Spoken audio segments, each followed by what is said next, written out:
Well, good afternoon, everybody, and welcome to today's edition of TP Minds Digital. My name is Michael Smith, and I'm a partner in the transfer pricing team at BDO in Melbourne. Today, we're here to talk about various issues regarding transfer pricing and financing arrangements in a world impacted by COVID-19. But let me start by introducing my fellow presenters.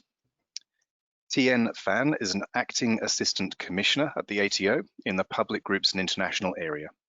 Tien leads the International Tax Structuring Specialist team, which is responsible for related party financing, thin capitalization, hybrids, and other international tax issues. Prior to the ATO, Tien worked in various industries, predominantly in the financial services sector in London and New York. Nicholas Trotman is a senior tax specialist who leads the ATO's thin capitalization team. Since joining the ATO as a graduate economist 10 years ago, Nick has worked within specialist teams in the public groups and international business line, providing technical and strategic advice to audit teams in relation to transfer pricing and thin capitalization. Having developed a specialization in financial transactions, Nick has contributed to the development of guidance products outlining the ATO's compliance approach to cross-border related party finance and the application of the arm's length debt test. So welcome, Nick. Thank you. And last but not least, Natalia Maranina, a transfer pricing partner in BDO's Brisbane office. Natalia has 20 years of professional services experience gained from working in different jurisdictions around the world, and Natalia does a lot of work in the financing space. So that's your panel for today. In terms of the format of today's webinar and some housekeeping, I'll start with some brief scene setting comments, and we'll aim to do mostly panel discussion today with a few minutes dedicated to participant questions at the end. In terms of questions, you'll see that there's a chat box on the right-hand side of your screen or wherever it might sit. Please submit your questions to us via that chat box, and we'll aim to pick those up either as we go or at the end. And if we don't get to them, we might even follow up with you afterwards to see if we can answer those. Other housekeeping, you'll be muted throughout the webinar, so we can't hear you or see you. So feel free to make comments to the screen as you see fit. We can't hear those. Post-event communications will include the slides, which include our contact details, a link to the webinar so you can listen to us again, and a summary of the key issues discussed on today's webinar. And finally, I note that we've got a lot of international attendees joining from all around the world today. So welcome to all of you, whatever time of day or night it might be. While the session will of course be quite focused on Australian considerations, there will certainly be plenty of interesting comments and takeaways that should provide you with insights in multiple jurisdictions.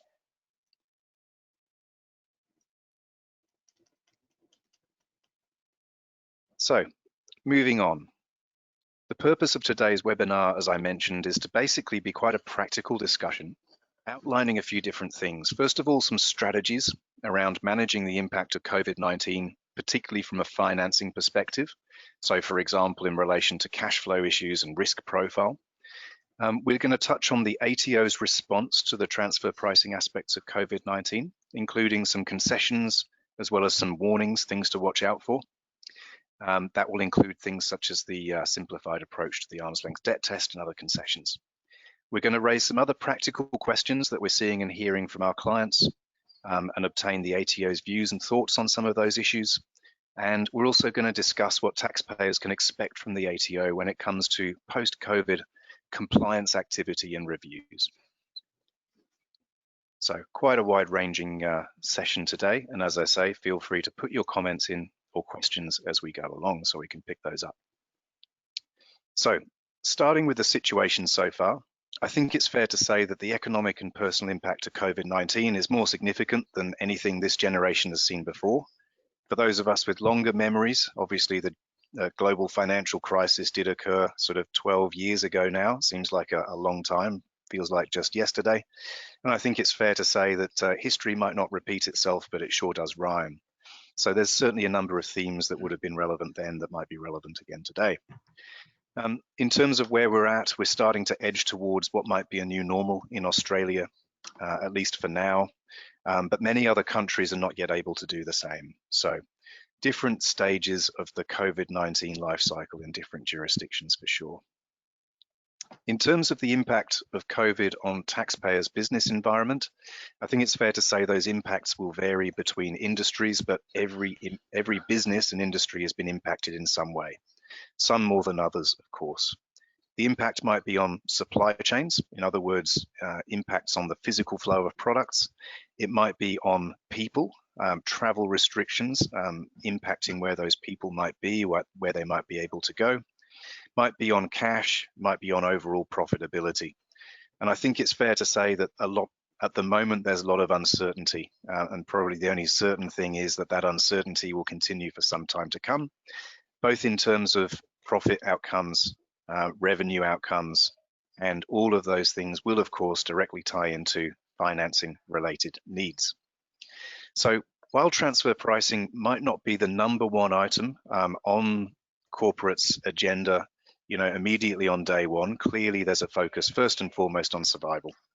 And in fact, the best way to think about the kind of life cycle of getting through a big issue like this, we find, is to put it into 3 stages. So the first stage is really about reacting, responding to the immediate issues and pressures that are faced and dealing with those. So from a financing perspective, clearly that involves moving cash around the group to be able to cover short-term cash flow needs and manage working capital concerns. After that, as you deal with those immediate concerns, corporates will be moving on to what we call the resilience stage, which is where you'll be considering how to maintain business continuity in the medium term, ride the wave of whatever COVID-19 might bring, improve efficiencies where possible, minimize costs wherever possible, sort of finance-related costs as well as general commercial costs, and possibly restructure supply chains and deal with other business issues as they arrive. And then finally, after that resilience stage, most businesses will hopefully thrive once again post-COVID-19 with robust plans in place to manage the key tax risks and hopefully address life going forwards in that new normal in the most effective way possible.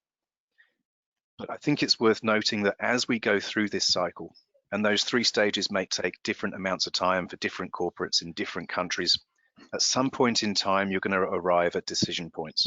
And those decision points might generally be the end of financial years. And at those points in time, you're going to have to make some decisions. And those decisions will impact your financial statements, your tax returns, and your tax risk profile for many years to come. So the purpose of today's webinar is to give you some thoughts, some ideas, some talking points, and some things that you might want to take back to your internal stakeholders or others to make sure that you're fully across the potential issues that might arise from a financing perspective.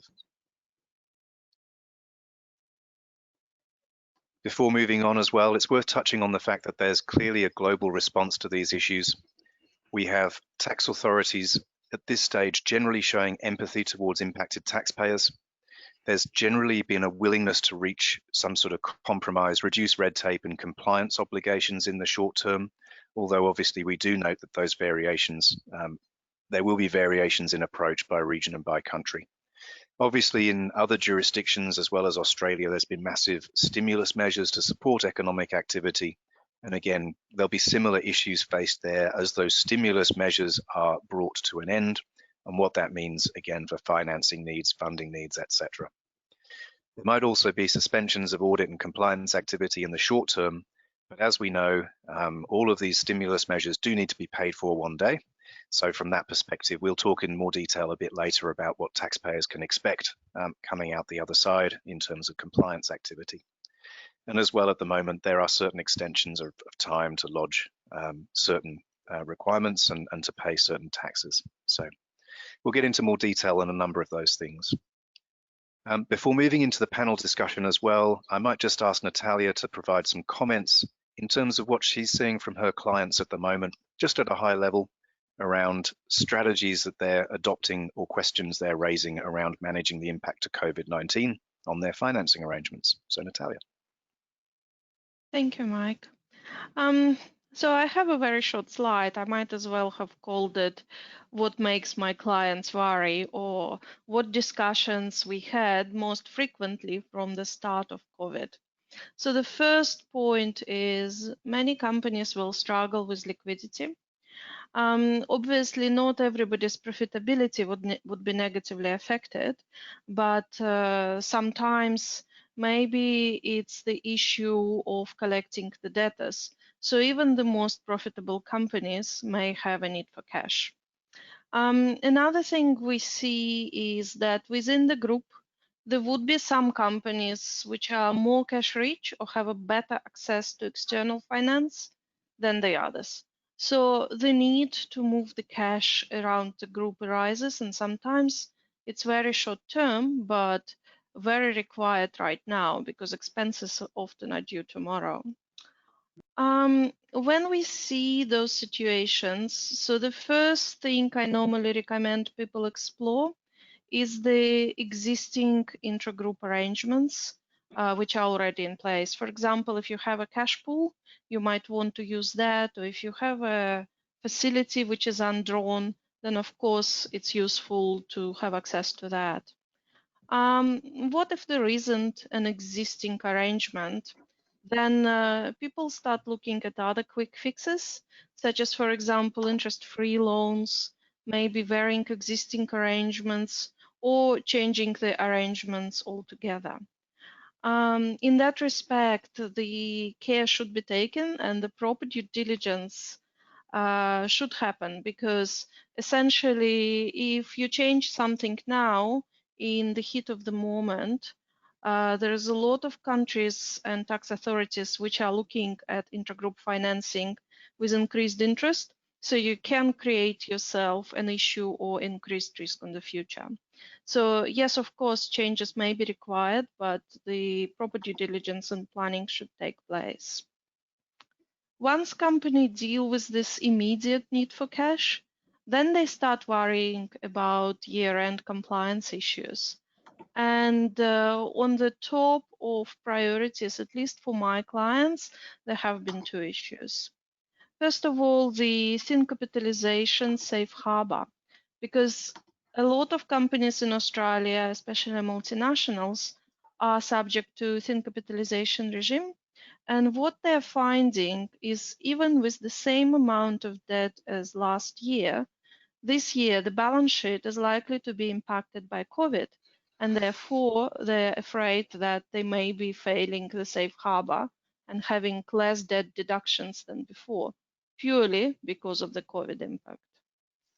The second item which comes up quite often is the change of risk rating under the related party financing sort of guidance from the ATO.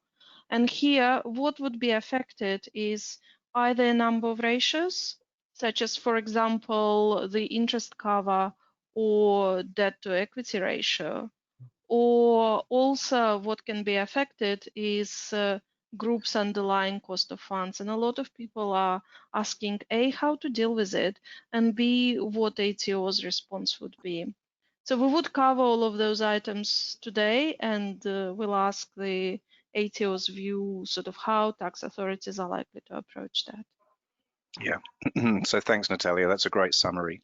And to your comment, I think that we're actually very lucky in Australia that the ATO is very willing to share views and put out commentary in respect of these issues, because I know that's not always the case in the other jurisdictions. So with that in mind, I'll hand over to Tien briefly just to talk about some of those communications that have been provided to the market, so she can provide some comments on those. Thanks, Michael. Thanks, Natalia. Yes, at the ATO, we've definitely been reaching out to all the large market taxpayers to make sure that anyone who's currently subject to compliance activity, we're listening to them and we're providing support, whether it be via extensions of time or whether it be halting any compliance activity for the time being. We've also announced we're not going to commence any new audit activity in the interim. That will change as things progress. And in order to be agile with the ever-evolving, changing circumstances, we've been very quick to publish any guidance or concessions onto our ATO webpage as soon as we're aware of them. Also, any areas that we have concerns. In that respect, I'll touch on some of the recent publications that we've put on our website. The first one has to do with communications via our business bulletins on taxpayers considering changing their related party arrangements. So we're quite concerned because we're hearing of some arrangements that have been changing purely for tax reasons rather than COVID reasons and changes to circumstances. Another communication that we've put out in response to feedback and questions from advisors and taxpayers has been how are we dealing with transfer pricing arrangements. So you'll see on our webpage, we've put some FAQs on our view on transfer pricing arrangements and impacts on any current discussions that taxpayers are having in relation to things such as APAs and any existing reviews. We also have a dedicated COVID page on FAQs on international business. On that page, you'll find some communications on thin capitalisation and safe harbour. So as Natalia was saying, we've listened to taxpayers and feedback, and part of that is there's been a concern on impacts to balance sheets. And so we've put out some communications on taxpayers considering using alternative measurement periods, and that's with the hope that it'll smooth out any fluctuations in asset valuations. Plus, we've put a concession on there to address where taxpayers were previously in safe harbour, but perhaps due to COVID, they're finding themselves needing to change the method to arm's length debt test for the first time. So that's a bit of a snapshot from me. Me and Nick will go through all of those concessions and warnings in a little bit more detail as we go through the panel discussion. And I'll also link it back to any relevant client examples that Natalia might have from her client experiences. Excellent. Thanks, Tian. And a great summary there as well. As you say, we'll deeper dive into some of those as we go. So maybe moving into the panel discussion piece now. What we might do is start with you, Natalia. You mentioned a few of the issues that your clients are facing, but maybe you can talk to us about what's the #1 issue that your clients are facing or asking you about when it comes to financing at the moment. Well, it of course has to be how do I move cash around the group quickly? Because some subsidiaries do better than others, some countries do better than others, and there is a need to transfer that cash. One of the strategies which we have been discussing and that was quite high on people's agenda is relates essentially to short and long-term interest-free loans. When you think about it from taxpayers' perspective, commercially that seems to make sense because there is a struggling entity which needs to pay expenses, and interest-free loan seems to fit the bill because interest would be just one more expense which companies need to worry about. From perspective of the clients and taxpayers, the issue is somewhat not without the risk because what we have to rely on in terms of current guidance is fairly limited. There is an old taxation ruling which have been written by the ATO under the old legislation, sort of definitely pre-2014. And there is some guidance from OECD, but there's nothing current at the moment from the ATO. So the view more or less we've been taking is we are relying on existing guidance out there and assuming that arrangements meeting the quasi-equity existing guidelines can potentially be treated as interest-free and can potentially be seen as interest-free.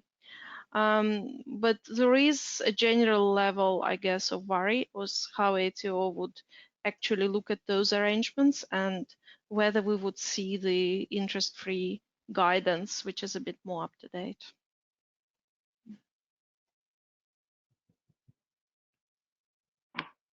So I'll respond to that, Natalia. Thank you. Look, I'll start off by giving an update on the interest-free guidance. I know that this has been you've been awaiting this with bated breath. And look, the good news is it's in the process of being published.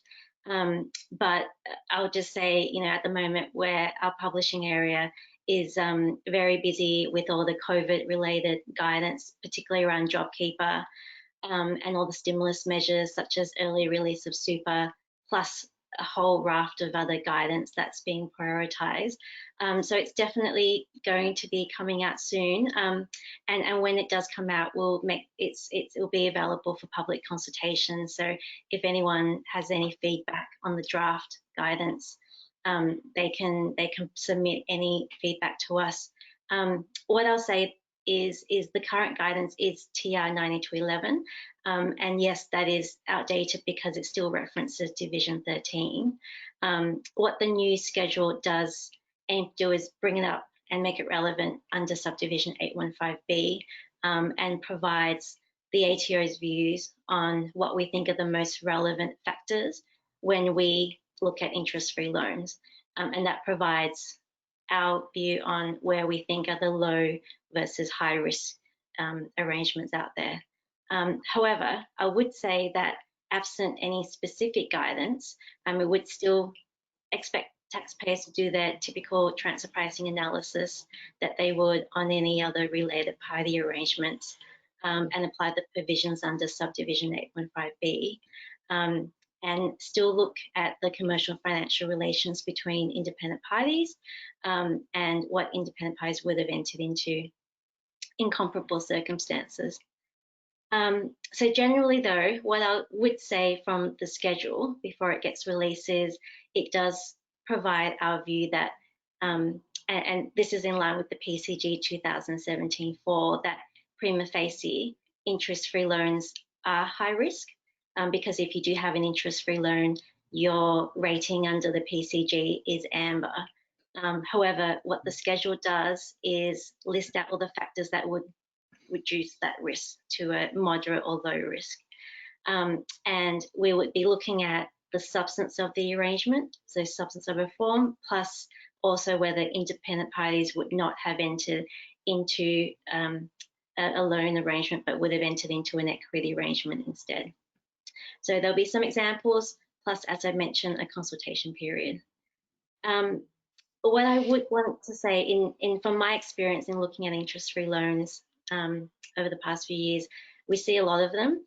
And what we can commonly say, what I will say is that there is a general lack of documentation when we do see them. And so what we hope to gain with the schedule is that level of documentation and evidence, there's a lift of the standard to what has been done in the past. So what I have seen in the past is sometimes a 2-page quasi-equity analysis, which goes through some of the factors in 9211, but it doesn't have all the evidence attached to support some of those conclusions.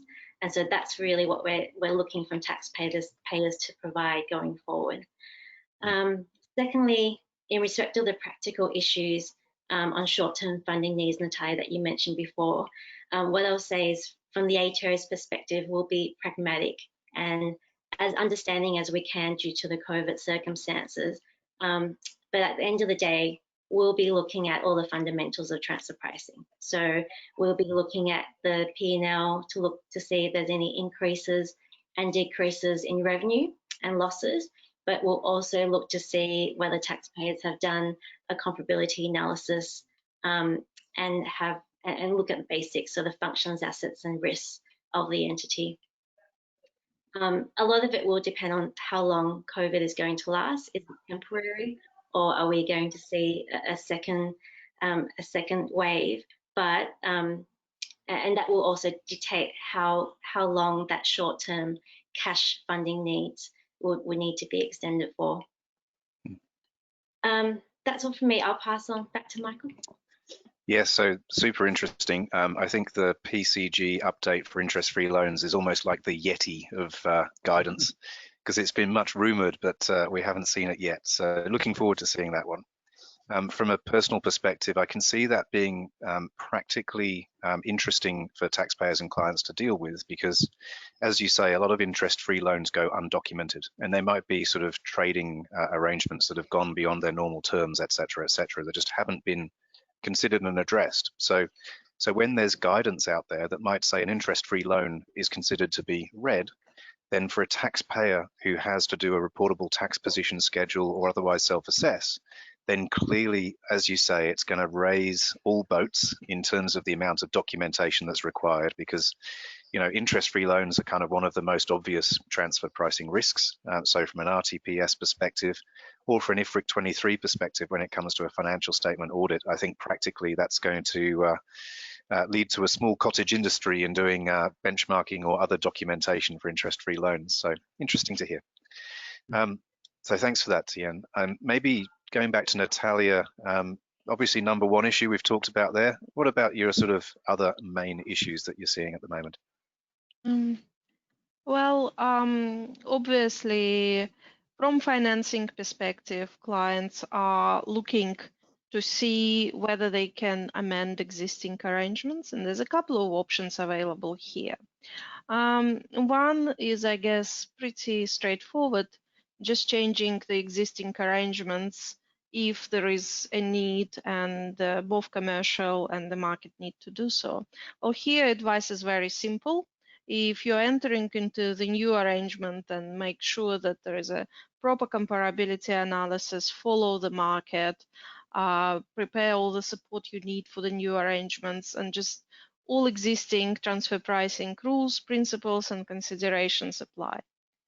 However, the other item which was on the agenda is people were looking temporarily stopping interest payments for companies which are maybe in a bit of trouble or in a bit of a cash need.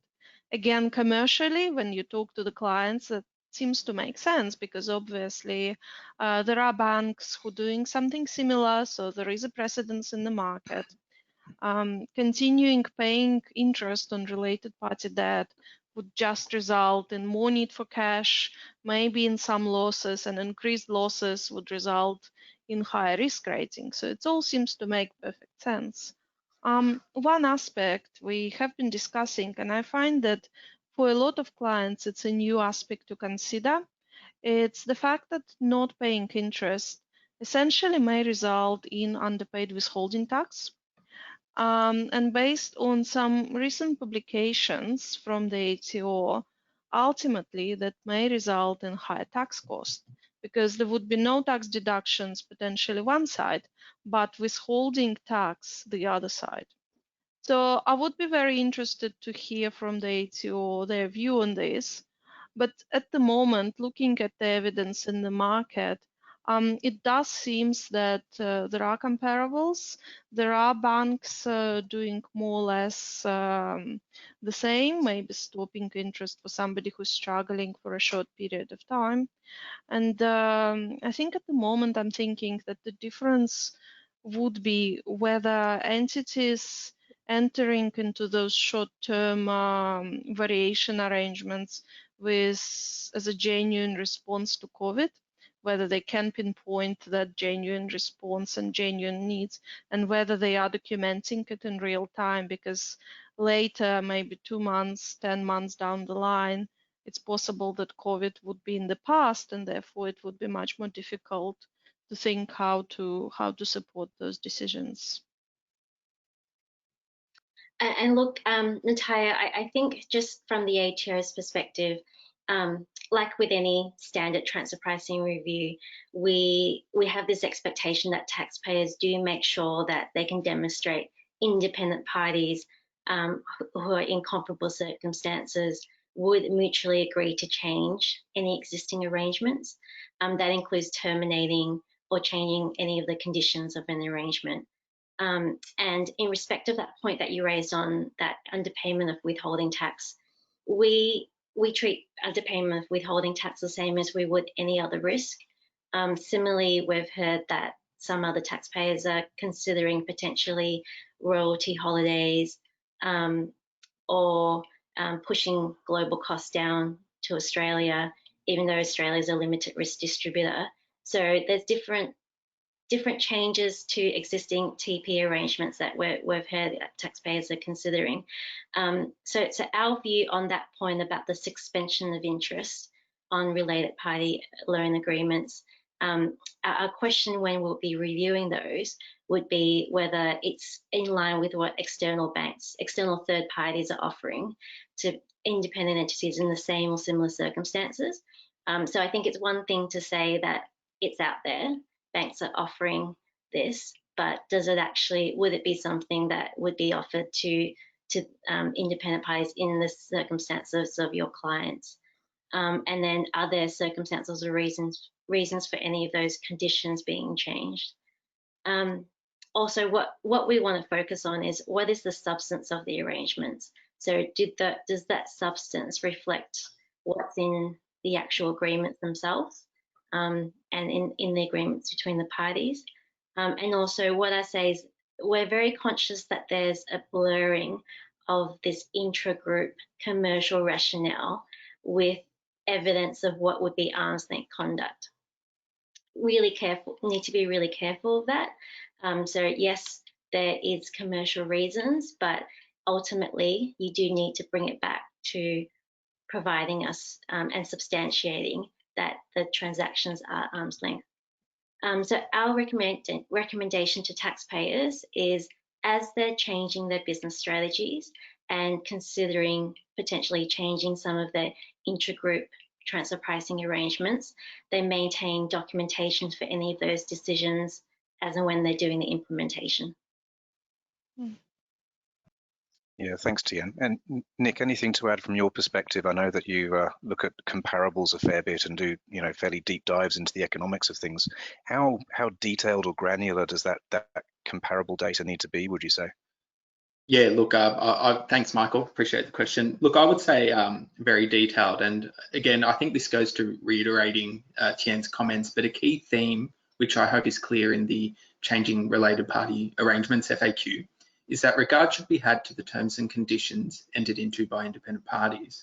So currently we have a situation where independent lenders are administering a COVID relief package for small and medium enterprises, which include a 6-month moratorium on interest and government-backed loans in some instances. So if it was evident that your peers in comparable circumstances to yourself are being lent to by independent parties on favourable terms in light of COVID, then it wouldn't be unreasonable for those terms to also be reflected in related party transactions. However, what I would say is that those comments I've just made would only apply if the hypothetical borrower would have obtained funding in the same market. So it's really around comparability of circumstances in my mind when I think of this. And in terms of conducting a deep dive, I would encourage taxpayers to consider comparability of circumstances. And I think there's also a case to argue that we would have an extreme focus probably on a particular geographic region or market when we are talking about financing, in particular financing that may arguably is subsidised by or backed by a government. Awesome. Yeah, thank you, Nick. I mean, very good comments, because I think it highlights the fact that a superficial comparability analysis really won't be enough when it comes to supporting some of these commercial decisions. So as you say, it's about evaluating the broader arm's length conditions. And when it comes to transfer pricing, the answer to every question is always, it depends. There's never a black or white answer. And quite a few questions always end up back at the OECD 5 factors of comparability as well. So clearly that's going to be the Bible here as well when it comes to considering those circumstances and how supportable they are. So thank you. Moving on then, from a transfer pricing perspective, when it comes to intercompany loans, the risk tends to fall into one or two categories, either the price on the debt or the amount of debt, and whether that amount of debt can be considered to be arm's length. So this ties obviously into thin cap rules in different jurisdictions. Obviously Australia has those as well. Given the impact of COVID-19 on balance sheets, maybe I'll start with you, Natalia. Given the impact of COVID-19 on balance sheets, are you seeing concerns from your clients around, thin cap issues and potential use of the arm's length debt test? Yes, absolutely. People start to worry about their thin cap position a lot for the first time. So the rules in Australia, thin capitalization can limit the amount of debt that Australian taxpayer can claim a deduction on. And the determination of safe harbor is normally linked to balance sheet and essentially linked to assets. What does that mean? That means that a lot of clients would have had balance sheets impacted by COVID and the asset values would have gone down. And we've talked to companies in aviation, tourism, retail, real estate, pretty much everybody seems to have seen that impact on their balance sheet. And therefore, some of them are thinking about using the alternative approaches for the first time. So ATO have issued some potential pragmatic approaches to consider, and one of them is an alternative test linked to arm's length debt test, which essentially looks at what the borrower would be able to borrow and what the lender would lend in the arm's length scenario. Reading through the concession, what I'm most interested in is how different the level of scrutiny and level of detail would be required for those taxpayers who see themselves affected for the first time, and how different this concessional arm's length debt test is likely to be from the full-blown LDT, which we all know is a very detailed analysis. In other words, what ATO would expect. Thanks, Natalia. I appreciate the question. Look, as you would be aware, there is a statutory requirement to create and maintain records in relation to the arm's length debt test. While we must respect the primacy of the law, we also have the discretion to adopt a compliance approach that optimises our use of resources, lessens a compliance burden where appropriate, and where documentation may be erroneous to supporting the low-risk nature of an arrangement, to consider that documentation as being out of scope. So for the purpose of the simplified arm's length debt test approach, we ask that you make best endeavours to consider all of the criteria, which means that at a minimum, you make all of the factual assumptions and you take into account each of the relevant factors. However, where the extent of analysis or evidence may differ could be where the comparables are not contentious, then an extensive comparable search would not be required. It could be where the use of certain metrics or measures are also not contentious, then it won't be necessary to provide supporting evidence as to their appropriateness.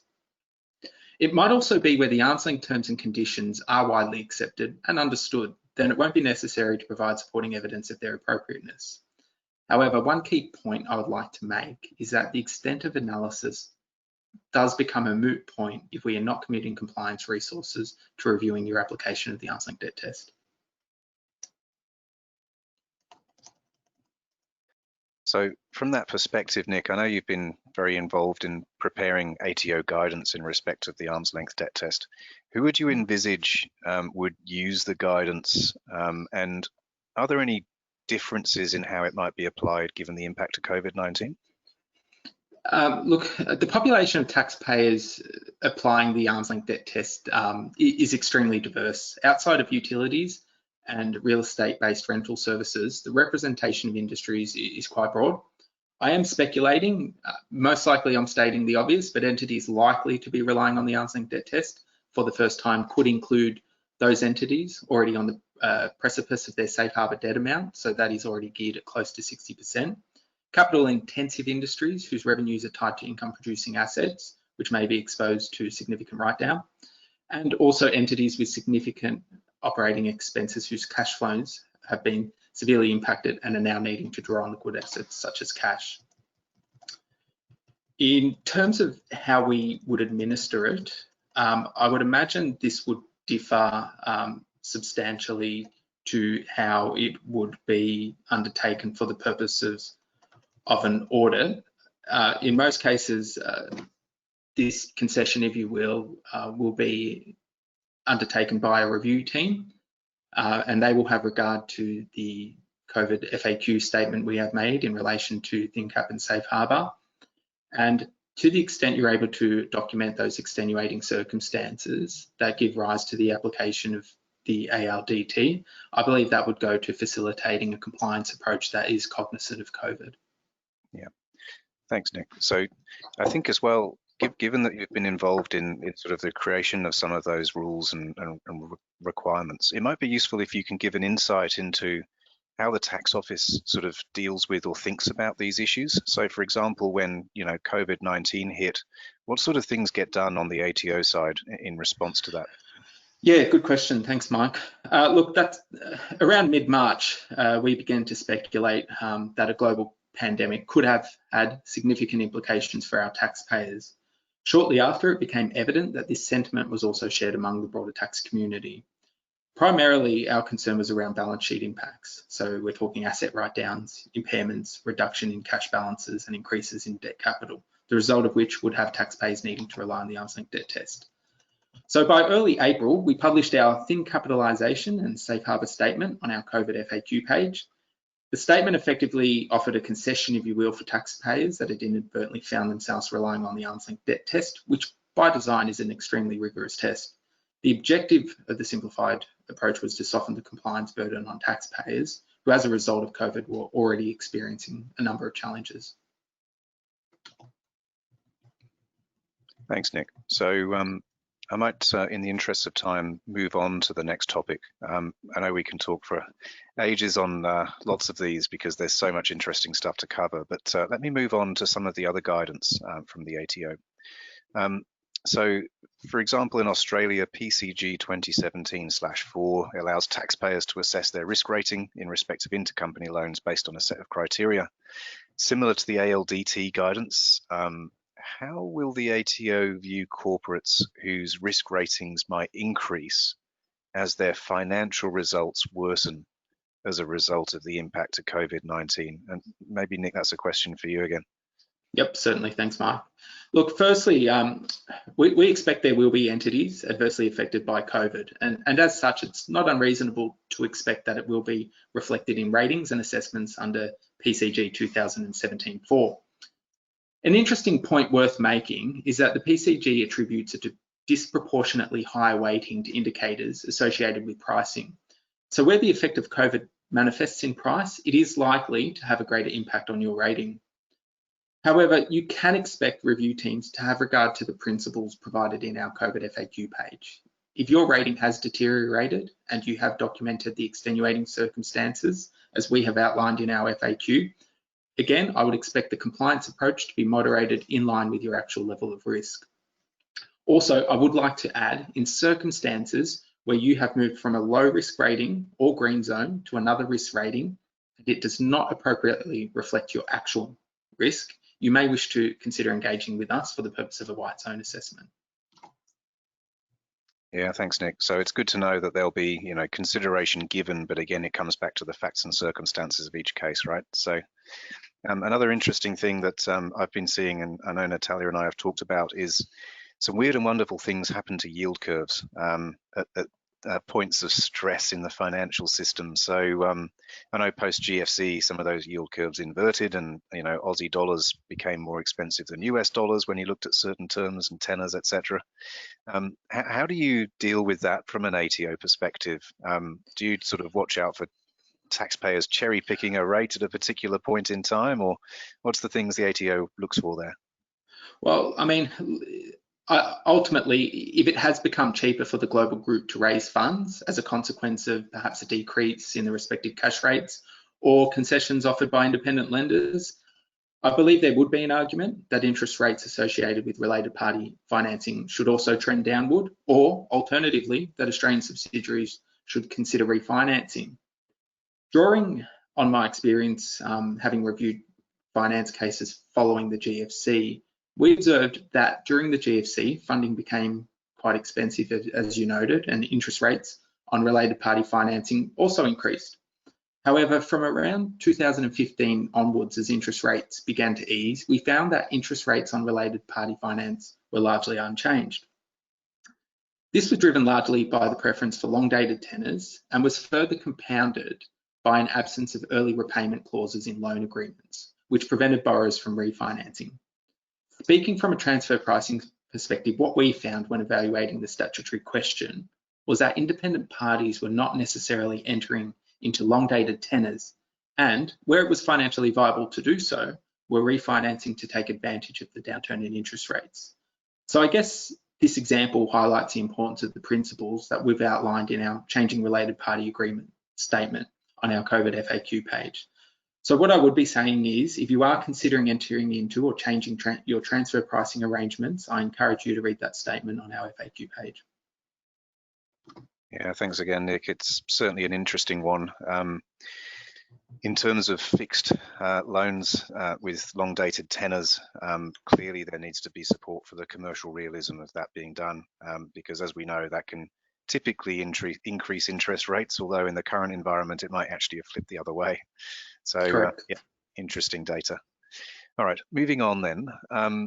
As I mentioned towards the start, clearly at this point in time, we're talking about concessions, we're talking about responding, we're talking about documentation and evidence. As we move sort of into the new normal and more into that go forward phase, clearly all of these stimulus measures are going to have to be paid for somehow. And if it's like the GFC, where we saw huge changes in international tax rules, regulations and legislation, we can probably expect multinationals to be footing some of that bill. So what does that mean, I think is one of the key themes from taxpayers from the kind of post-COVID audit perspective. And Tien, maybe this is one to throw to you in the first instance. The fear, I think, in relation to taxpayers is that there might be good understanding right now when it comes to dealing with the ATO, but it might be a short-term memory when the next round of audits begins. Yeah, that's thanks, Michael. That's a good point. And look, you're right. At the moment, we've been very focused on administering the government stimulus measures, where the focus is really on supporting businesses to continue operating, and so the ATO's resources have been focused on administering JobKeeper payments as well as all the super early release, and that's why we put a halt on some of our compliance activities. When they do recommence, though, what we will be expecting is, and look, we're expecting taxpayers to have the same level of contemporaneous transfer pricing documentation. We're not looking for an additional raft of additional compliance burden on taxpayers. But what I can say is we'll be focusing on looking at your pre and post-COVID positions, looking at that comparability analysis, but also looking at the specific economic impacts on your business. So you mentioned before, lots of industries, lots of businesses have been impacted, but we've seen that even within an industry, for example, retail, Bunnings has done really well out of COVID, whereas a lot of other retail brick and mortar stores who had to close have not done so well. So we can't really say a general statement that particular businesses and industries have been impacted. So we'll be looking at the economic impacts on your specific business, as well as any changes that you've made to your business strategies.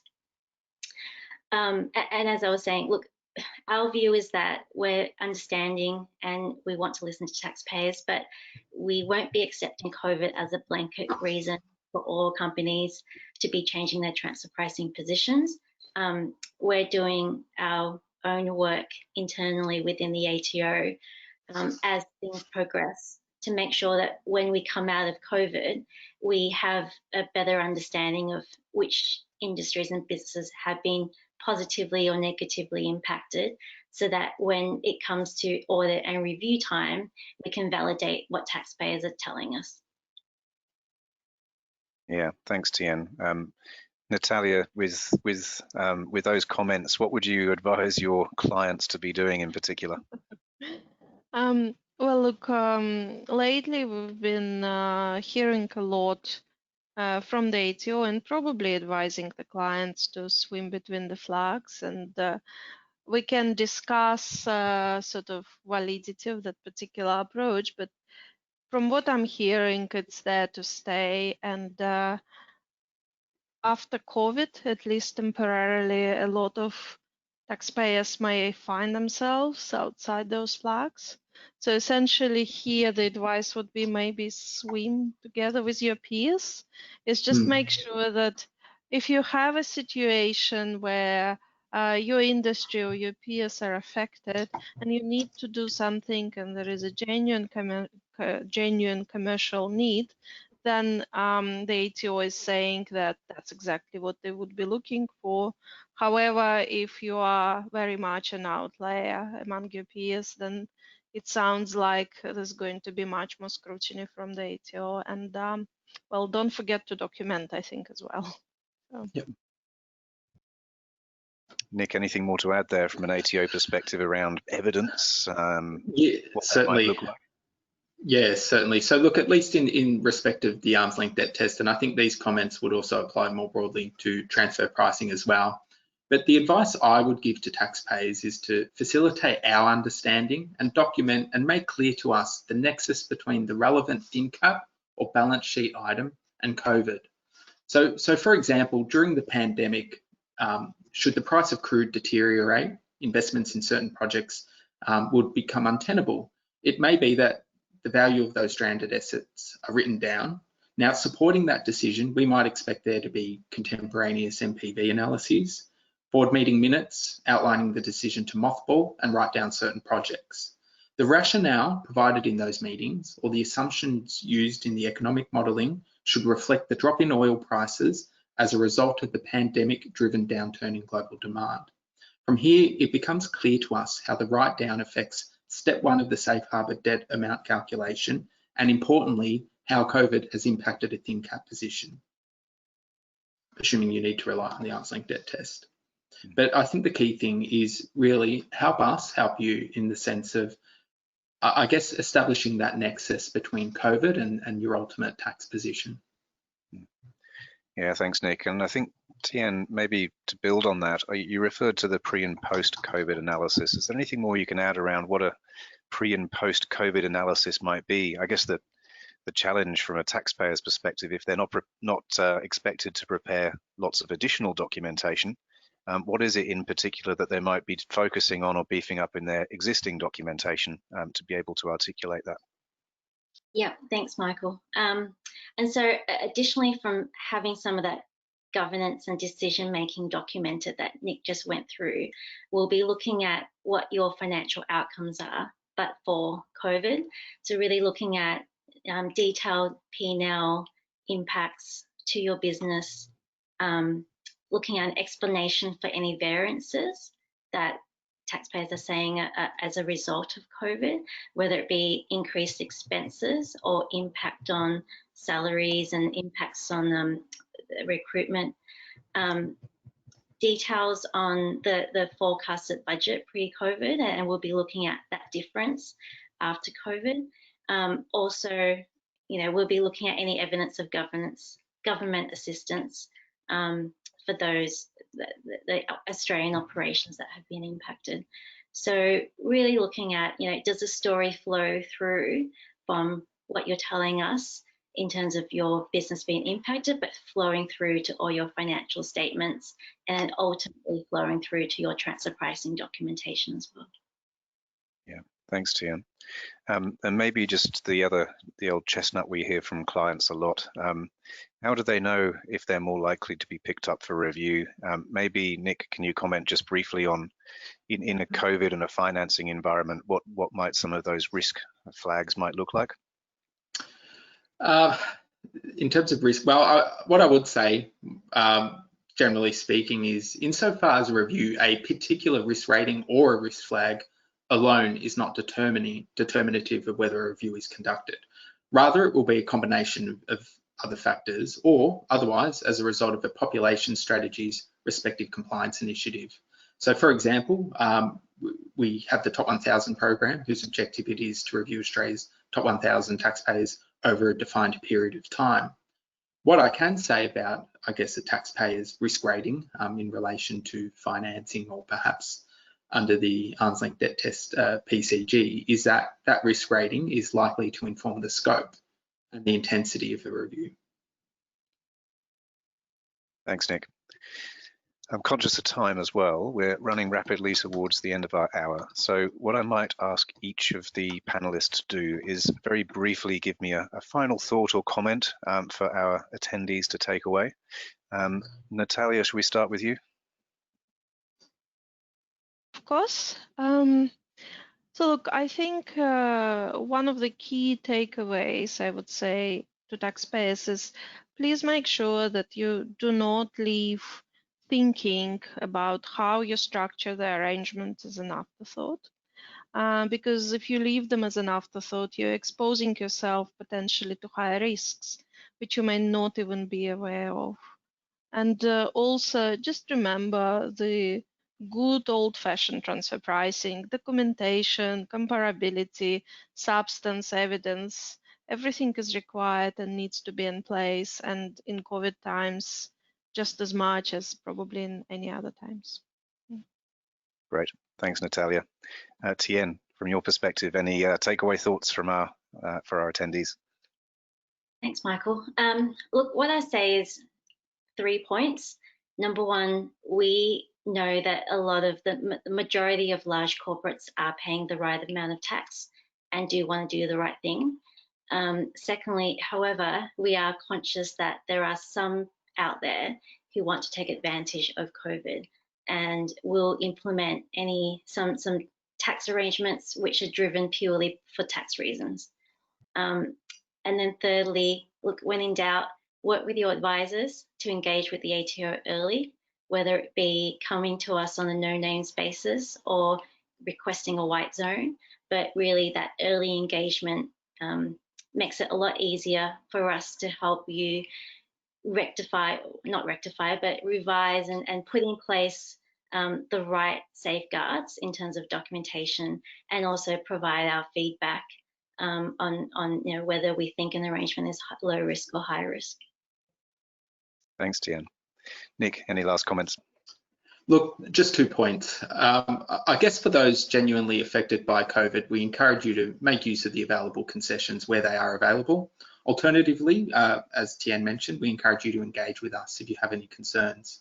But also, our experience following the GFC and based on current intelligence informs us that there are some taxpayers that seek to exploit the current environment and to gain an unfair advantage and create an uneven playing field.